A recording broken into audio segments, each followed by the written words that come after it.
नमस्कार प्रिय भक्तगणों, आज मैं आपको सुनाने जा रही हूँ शनिवार व्रत की कथा। तो आप सभी लोग बड़ी ही श्रद्धा और प्रसन्न चित मन से इस कथा को पूरा अवश्य सुनिएगा। बोलो शनिदेव महाराज की जय। एक समय स्वर्गलोक में सबसे बड़ा कौन के प्रश्न पर 9 ग्रहों में विवाद हो गया।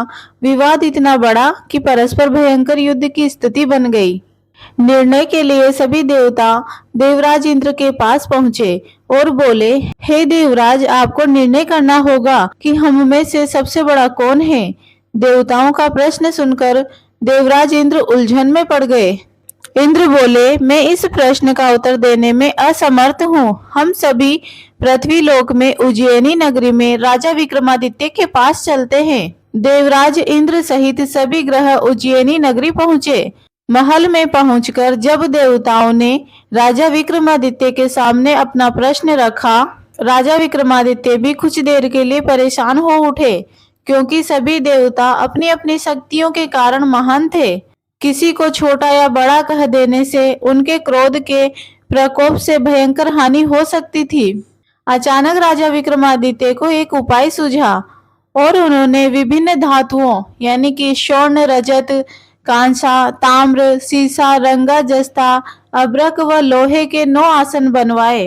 धातुओं के गुणों के अनुसार उन सभी आसनों को एक दूसरे के पीछे रखवाकर उन्होंने देवताओं को अपने अपने सिंहासन पर बैठने को कहा।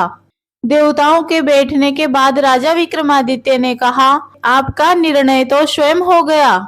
जो सबसे पहले सिंहासन पर विराजमान है वही सबसे बड़ा है।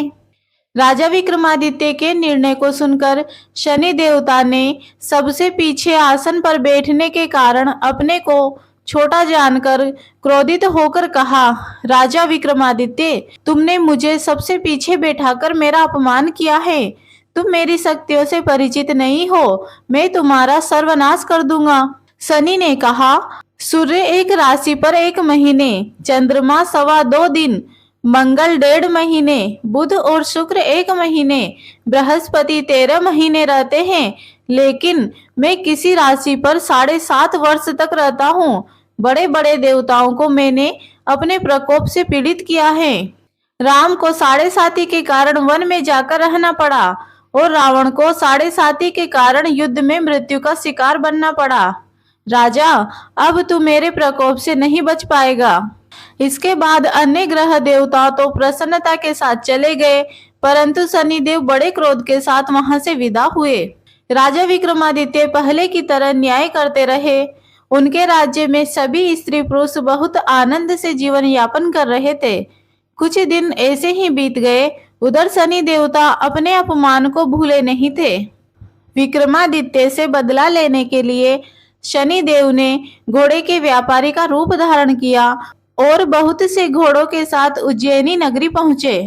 राजा विक्रमादित्य ने राज्य में किसी घोड़े के व्यापारी के आने का समाचार सुना तो अपने अश्वपाल को कुछ घोड़े खरीदने के लिए भेजा। घोड़े बहुत कीमती थे।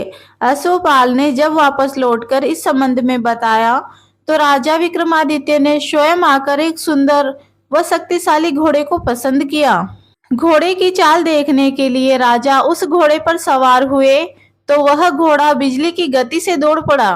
तेजी से दौड़ता घोड़ा राजा को दूर एक जंगल में ले गया और फिर राजा को वहां गिराकर जंगल में कहीं गायब हो गया। राजा अपने नगर को लौटने के लिए जंगल में भटकने लगा, लेकिन उन्हें लौटने का कोई रास्ता नहीं मिला।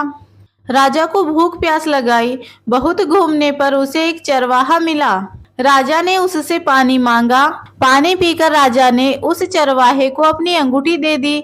फिर उससे रास्ता पूछकर वह जंगल से निकलकर पास के नगर में पहुंचा। राजा ने एक सेठ की दुकान पर बैठकर कुछ देर आराम किया। उस सेठ ने राजा से बातचीत की तो राजा ने उसे बताया कि मैं उज्जैनी नगरी से आया हूँ। राजा के कुछ देर तक दुकान पर बैठने से सेठ जी की दुकान पर बहुत अच्छी बिक्री हुई।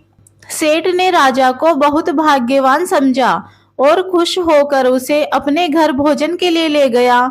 सेठ के घर में सोने का हार एक खूंटी पर लटका हुआ था। राजा को उस कमरे में छोड़कर सेठ कुछ देर के लिए बाहर गया। तभी एक आश्चर्यजनक घटना घटी। राजा के देखते देखते सोने के उस हार को खूंटी निगल गई। सेठ ने कमरे में लौटकर हार को गायब देखा तो चोरी का संदेह राजा पर ही किया, क्योंकि उस कमरे में राजा ही अकेला बैठा था। सेठ ने अपने नौकरों से कहा, किस परदेसी को रस्सियों से बांधकर नगर के राजा के पास ले चलो। राजा ने विक्रमादित्य से हार के बारे में पूछा तो उसने बताया कि उसके देखते ही देखते खूंटी ने हार को निगल लिया था। इस पर राजा ने क्रोधित होकर चोरी के अपराध में विक्रमादित्य के हाथ पैर कटवा देने का आदेश दे दिया। राजा विक्रमादित्य के हाथ पांव कटवाकर उसे नगर की सड़क पर छोड़ दिया गया। कुछ दिन के बाद एक तेली उसे उठाकर अपने घर ले गया और उसे अपने कोलू पर बैठा दिया। राजा आवाज देकर बैलों को हाँकता रहता। इस तरह तेली का बैल चलता रहा और राजा को भोजन मिलता रहा। शनि के प्रकोप की 7.5 पूरी होने पर वर्षा ऋतु प्रारंभ हुई।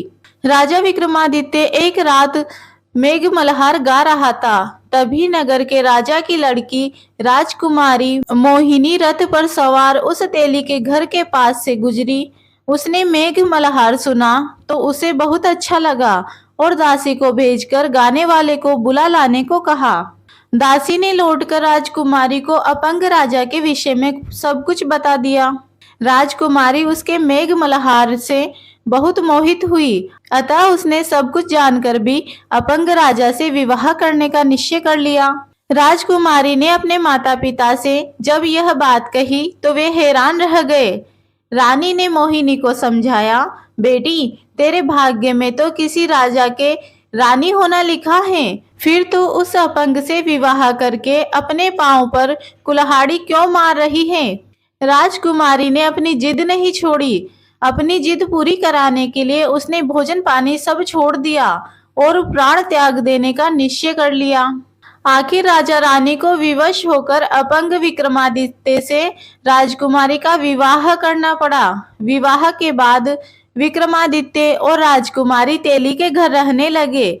उसी रात स्वप्न में शनिदेव ने राजा से कहा, राजा तुमने देखा मेरा प्रकोप, मैंने तुम्हें अपने अपमान का दंड दिया है।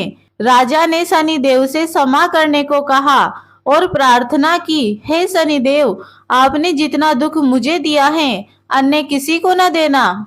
शनिदेव ने कुछ सोचकर कहा, राजा मैं तुम्हारी प्रार्थना स्वीकार करता हूँ। जो कोई स्त्री पुरुष मेरी पूजा करेगा, शनिवार को व्रत करके मेरी व्रत कथा सुनेगा, उस पर मेरी अनुकंपा बनी रहेगी। प्रातःकाल राजा विक्रमादित्य की नींद खुली तो अपने हाथ पांव देखकर राजा को बहुत खुशी हुई। उसने मन ही मन शनिदेव को प्रणाम किया। राजकुमारी भी राजा के हाथ पांव सही सलामत देखकर आश्चर्य में डूब गई। तब राजा विक्रमादित्य ने अपना परिचय देते हुए शनिदेव के प्रकोप की सारी कहानी सुनाई। सेठ को जब इस बात का पता चला तो दौड़ता हुआ तेली के घर पहुंचा और राजा के चरणों में गिरकर क्षमा मांगने लगा। राजा ने उसे क्षमा कर दिया, क्योंकि यह सब तो शनिदेव के प्रकोप के कारण हुआ था। सेठ राजा को अपने घर ले गया और उसे भोजन कराया। भोजन कराते समय वहां एक आश्चर्यजनक घटना घटी। सबके देखते देखते उस खूंटी ने हार उगल दिया। सेठ जी ने अपनी बेटी का विवाह भी राजा के साथ कर दिया और बहुत से स्वर्ण आभूषण धन आदि देकर राजा को विदा किया। राजा विक्रमादित्य राजकुमारी मोहिनी और सेठ की बेटी के साथ उज्जैनी नगरी पहुंचे तो नगरवासियों ने हर्ष से उनका स्वागत किया। अगले दिन राजा विक्रमादित्य ने पूरे राज्य में घोषणा करवाई कि शनिदेव सब देवों में सर्वश्रेष्ठ है। प्रत्येक स्त्री पुरुष शनिवार को उनका व्रत करे और व्रत कथा अवश्य सुने। राजा विक्रमादित्य की घोषणा से शनिदेव बहुत प्रसन्न हुए। शनिदेव का व्रत करने और व्रत कथा सुनने के कारण सभी लोगों की मनोकामनाएं शनिदेव की अनुकंपा से पूरी होने लगी। सभी लोग आनंद पूर्वक रहने लगे। बोलो शनिदेव महाराज की जय।